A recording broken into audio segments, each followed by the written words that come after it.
For the first time since his postseason press conference, we got to hear from head coach Sean Payton today, and we actually heard a ton of news. I'm going to break it all down in this video. If you're new to this channel, my name is Ben, and I break down all things Denver Broncos. It helps me out a lot if you would like and subscribe. And watching this press conference from far away today, I kind of made it like my goal, just like on the fly, like, hey, could my subscriber base be big enough next year that I could convince my wife to let me drive to Indy and ask all the questions that I think all of us have percolating? We saw a ton of softballs going to Sean Payton today, and they need someone there like a DMAC to go and ask the hard questions. We didn't hear any of those hard questions, and maybe I can do that for us next year, although I guess my secret hope is that we're picking 32 in the draft next year because we are Super Bowl champs. And that pick is much less important next year than it will be this year, as we have a lot of holes to fill. So let's dive into what we learned today from head coach Sean Payton. So I think the very, very first thing that we learned was just a lot more about the Russell Wilson situation. We didn't have anyone out there ask him specifically about Russell Wilson's infamous interview with Brandon Marshall. That's where, like, man, I think that's the question all of us have on our mind. Like, hey, Sean, did you watch Russell's interview? Did you hear about the interview? What did you think of the interview? No one asked him that, although tons of questions were asked about quarterback. If you were to sum up the full 19 minutes of Sean Payton on the stage, I would say like 11 of them at least were on the topic of quarterback. And I think the first big takeaway we have is that at his postseason press conference, he said, we'll make a decision on Russ very soon.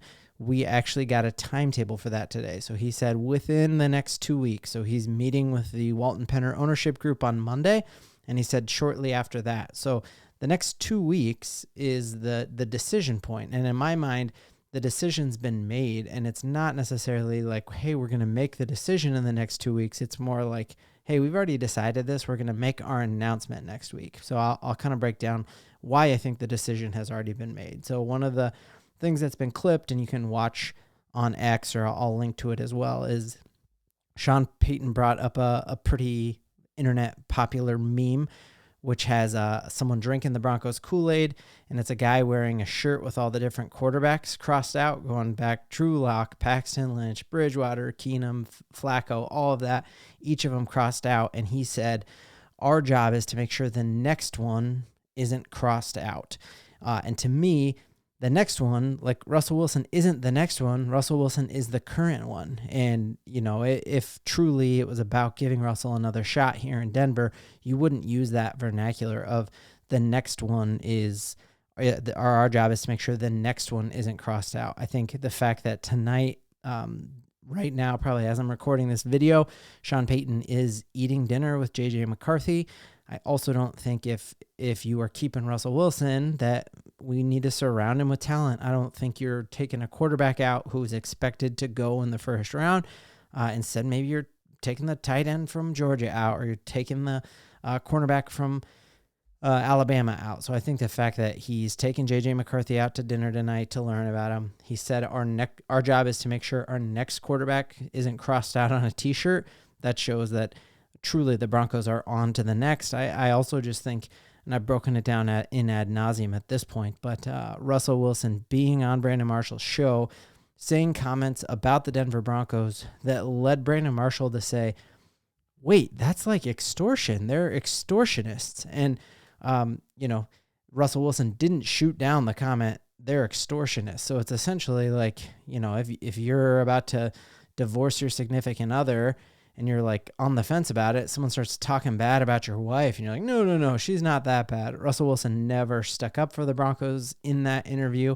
I don't want to get into all of that again, but I think the fact that Russell Wilson aired his laundry in that, right or wrong, shows that the Denver Broncos have moved on from him.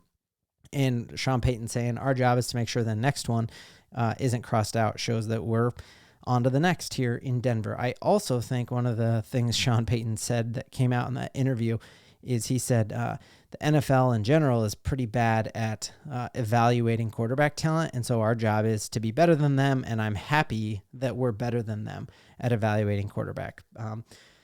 Looking here, one of the interesting things here, I read this tweet by Kurt Warner, which I just thought was absolutely fascinating about how bad the NFL is at evaluating quarterback talent in the draft. Like, we know that a head coach was fired last year in the NFL because they so desperately wanted the first overall pick to go get Bryce Young that they fired Lovie Smith because they won that last game of the season.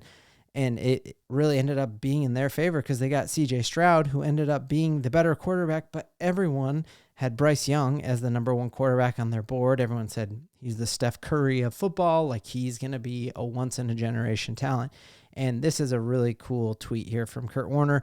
Again, a guy I really respect and how he evaluates it, but he talked about how hard it is to evaluate a quarterback based on the scheme that they're running in college. And he said, most of the time they're running bubble screens. They're running the same play over and over. There's concepts that don't translate to the NFL. And then you're asking people, hey, how do you figure out if that translates? And what he says is it's nearly impossible in my mind. And that's almost the exact things that we saw Sean Payton say right here in this clip. We'll just play a little bit of it for you. To your point with quarterbacks, I think that I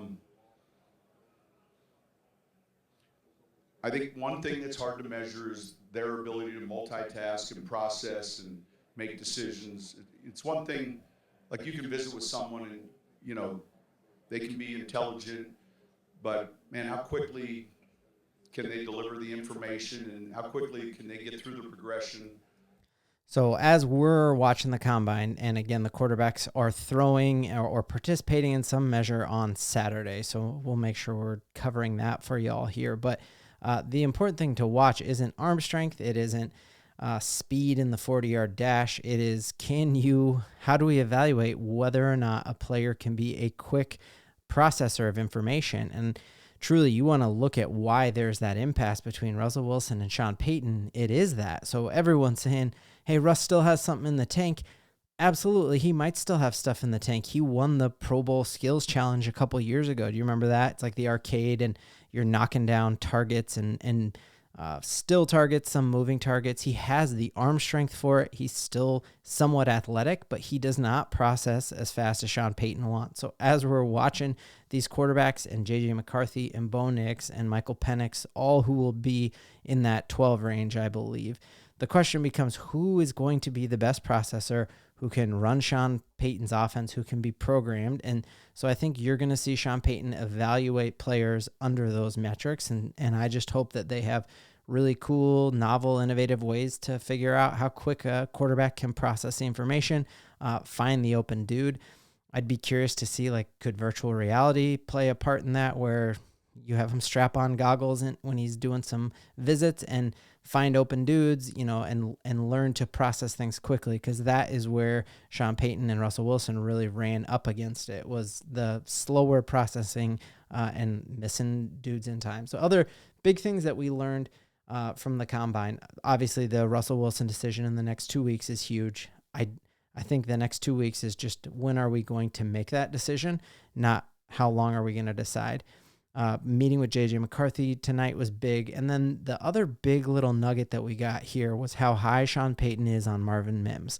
And I think there's a couple little nuggets hidden in Sean Payton's comments around Marvin Mims. And he said the only thing that stopped Marvin Mims from having an even bigger year than he did was us as a team.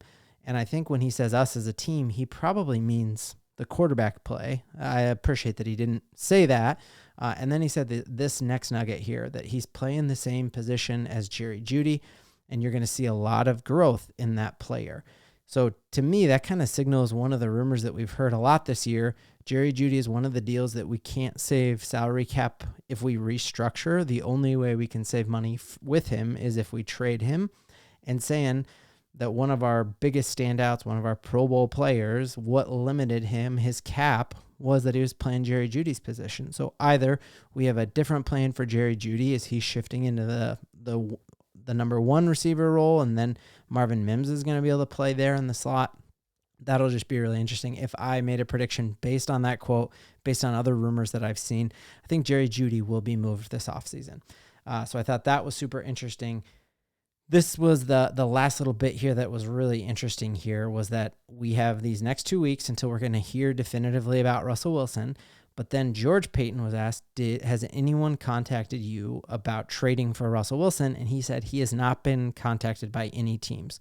So this could be a number of things. I think the first thing would just be that a lot of these conversations actually are hatched this week at, a lot of people say that it's at Elmo's or whatever that the big shrimp place is in Indianapolis. I guess all the coaches are there. And that the original Russell Wilson trade was like drafted on a napkin at a restaurant. And they were like, oh, we'll give you this and you give us Russell Wilson. And so a lot of those conversations happen now. So maybe if we're being optimistic, maybe no teams have contacted the Denver Broncos because really the offseason is just getting underway and those conversations will happen this week. The next thing, if you're being pessimistic, would just be Russell Wilson's bad and no one wants him, so no one's contacted us. Either one of those could be true. And then the third option would just be Russell Wilson has a no trade clause right now. So anyone who wants to trade for him, if he doesn't want to go there, he can say no to that.